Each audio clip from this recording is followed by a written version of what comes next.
Right then, it's time to start cracking packs. So starting off, we are going to start with some outsiders. So I have opened boxes from the case I pulled this from. I don't think full rates still matter. We'll see. But I do believe a lot of people were saying it's much more random at this point rather than the whole 1 in 4 cases is your legendary, 1 in 8. It's a bit less than 8 is your cold foil legendary. So interesting to see if we do pull something, because I have already grabbed the legendary out of this case, so to speak. But again, shouldn't really matter. So we will crack this up. I don't think we're going to worry about the commons, so we will pull from the back or so. In fact, we could probably do them in a bulk and then just go through the cards we want. So I don't know how it is for the other boost boxes, but Japanese, 2 tokens, foil, then your 2 rares most likely, or it can be, a rare majestic.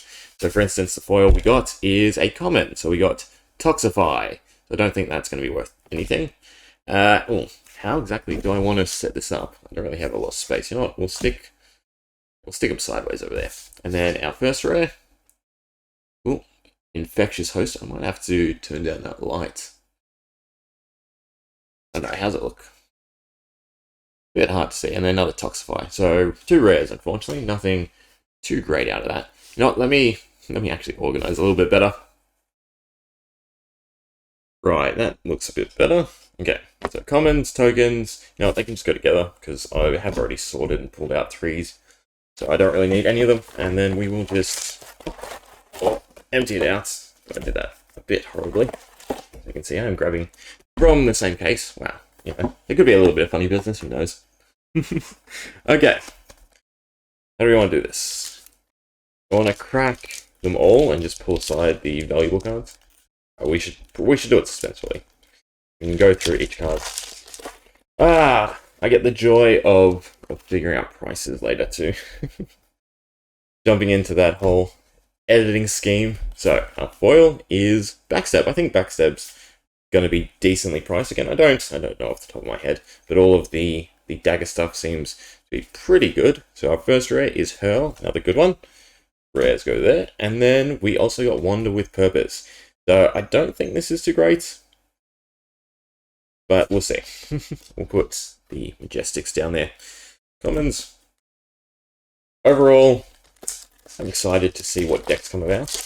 Most interested in playing Riptide myself, just because the dagger stuff doesn't seem like there's a lot to it at the moment.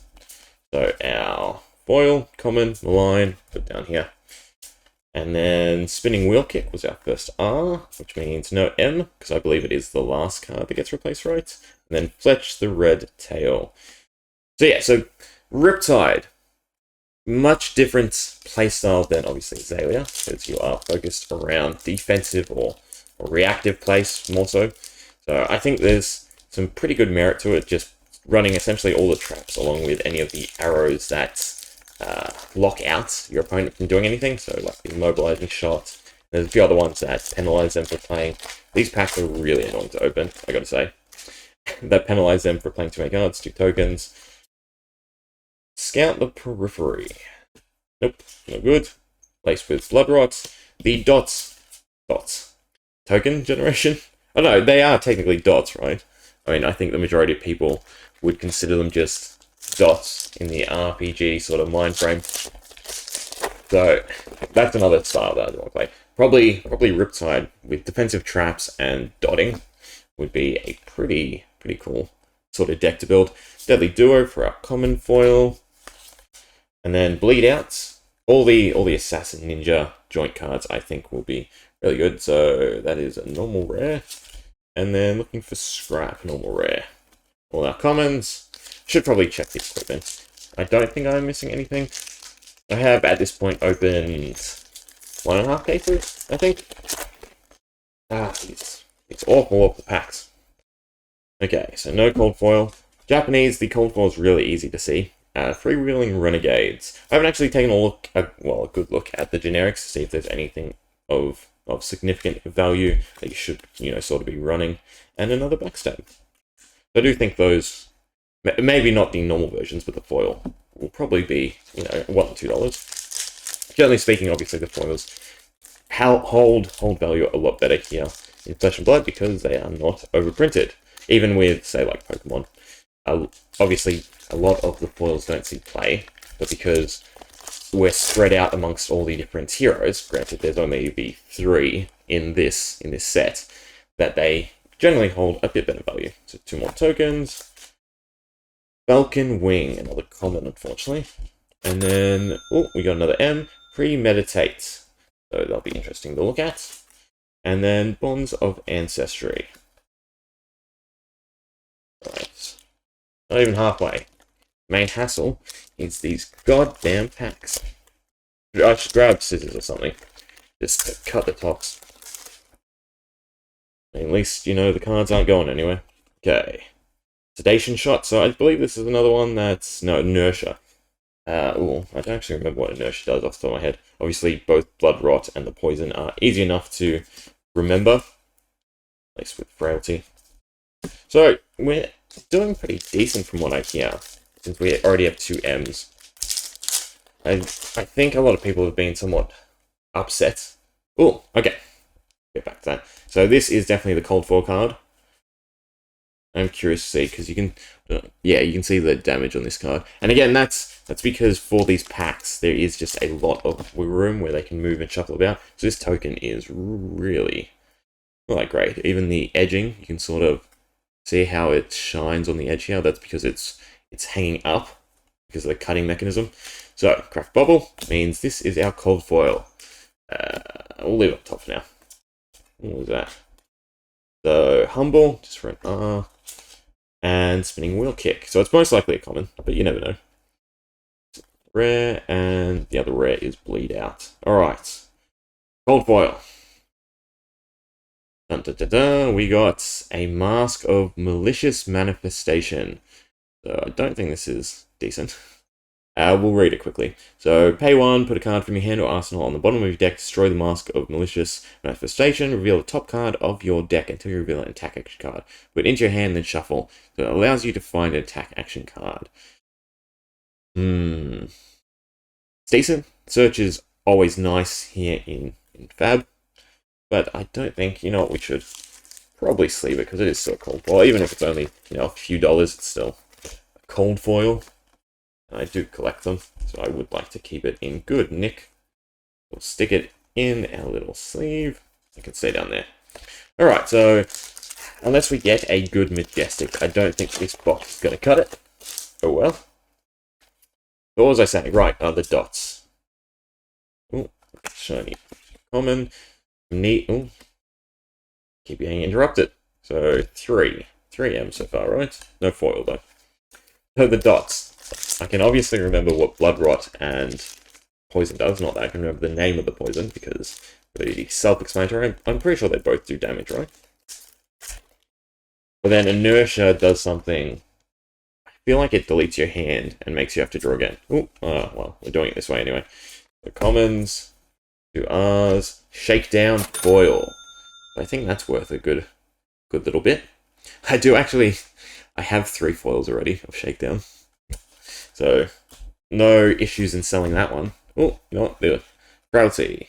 So this is the poison, right? So no, it's minus damage. And Blood Rot on the back, no. Alright, so there's one that reduces damage, which is a really good effect. Blood Rot, I'm pretty sure is damage, and then Inertia, I think it makes you dump your hand at the end of your turn, so you have to start clean, which obviously is not as powerful as it may seem. Because Fab is not a combo-heavy style game where you're really looking for XYZ card to chain. You sort of make use of what you got, and that's what's, you know, somewhat fun about it. Is almost every card is valuable. Well, depending how you stack your deck. Sneak Attack and Recoil.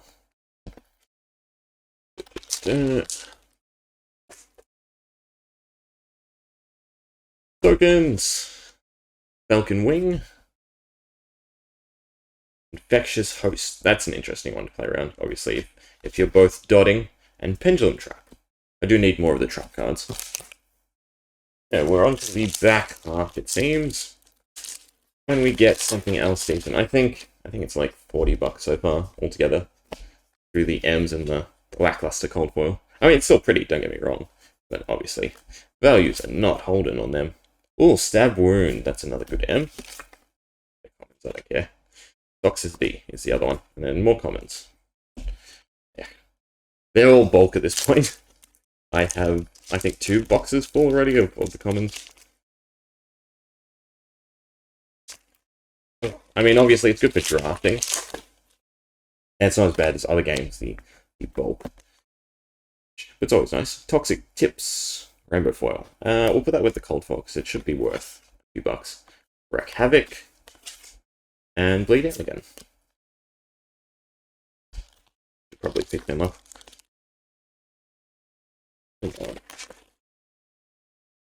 Oh. Okay. Tokens.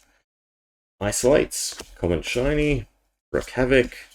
And Death Touch. So I gotta really get in the habit of looking at the screen. I'm still looking down at the cards when I'm doing this. And obviously, if I can see the cards, I have no idea if you guys can. So, Malign, looking for Scrap, and then our second R is Humble. On. Might have to cut out all of me struggling with the packs. Okay, Spinning Wheel Kick, that is an R. Ooh, a shiny R. I've already messed this up. I think I've already messed this up. That looks shiny? No, that doesn't look shiny. Gotta make it easy for me to sort later. And Spike with Blood Rot.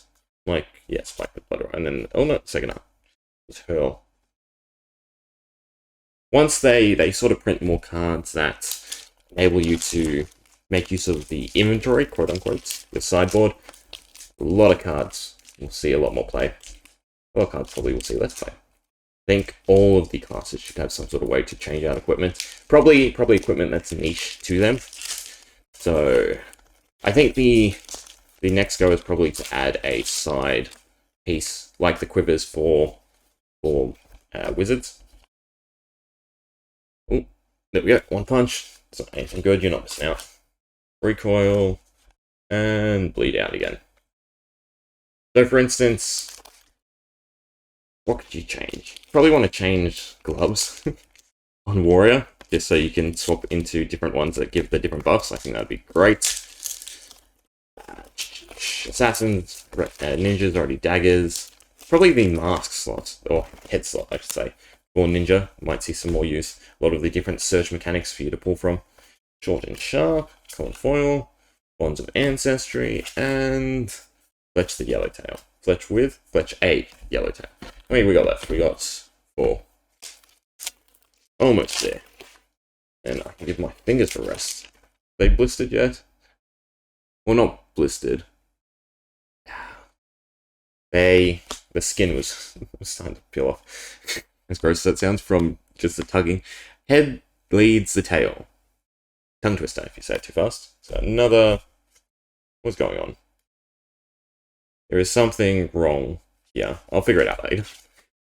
Fletch the red, and Spinning Wheel Kick. Mouse. Tokens. Common. Feisty Locals. Silverwind Shuriken. Attack reaction, destroy Shuriken, target attack action with combo gains +1. That's interesting. I don't value the items too heavily. Just because, obviously, the setup. The fact that I don't think I've seen any item with go again. So the fact that you have to play it and then play it again is a bit of an issue. Stuff like that almost seems like it should have go again, so you can get it out. Maybe use it on the same turn. Because it seems like setting up for 1 extra damage is not great. Or even if it stays on board and has multiple uses, then it would be. But stuff like the potions obviously can't have go again because they are way too more valuable. I'm going to try from the back. Right back to you. But then, some of the slight items are not too great to demand, losing a turn to run them. Reality Trap is common, right? Yeah. Lace with Blood Rot. Death Touch. And our lucky last pack. Can we get now? Probably not. We'll see. Come on. I can't. Last one doesn't want to be opened. Okay. Definitely not a second cold foil, unfortunately. It could still be an L. But it's not. It's Prowl. M? Nope. Spinning Wheel Kick. And Hurl. Right, now I get the fun job of looking everything up to tally. So we'll just go through. I believe I started putting the M's here. Let's see. There, or did I just put them with the M's? I think I just put them with the M's. I'm looking, these are all the commons. Okay, so these are common foils. Not important. The only thing that's really important are the M's. So the Majestics, Silverwind Shuriken, Head Leads Tail Foil. I'm going to push that over again. Stab Wound, Shakedown Foil, Amnesia, Premeditate, Wander with Purpose. And we also got Toxic Tip, Rainbow, and our cold foil was the Mask of Malicious Manifestation. And then for our rare foils, I'm not going to go through all the rares. We got Spinning Wheel Kick, Humble, Backstab, and Toxicity. So what, we got four rares. I think 2 heads, leads tails, and Shakedown with the Majestic Rainbows. Decent box. I mean, it fills out my collection, especially the Majestics. Anyway, I suppose the total will be on the screen. This is my keyboard. This is my keyboard. Why is this tilted? There we go, that's better. Straight down. Right. And I should be keeping track of out of that $822 gold too. So I'll probably use TCG. I mean, it's probably up there while I'm talking right now, given my editing. So, yeah, I'll use TCG Player, so everything will be in USD, and then I'll also convert the 822, I suppose. And we'll just use USD from now on to make it nice and simple to keep track of. Hope you enjoyed. I'm enjoying Outsiders. I'm going to enjoy Dynasty a little bit more when I crack that, but still good. Still looking for some legendaries. You are too. So yeah.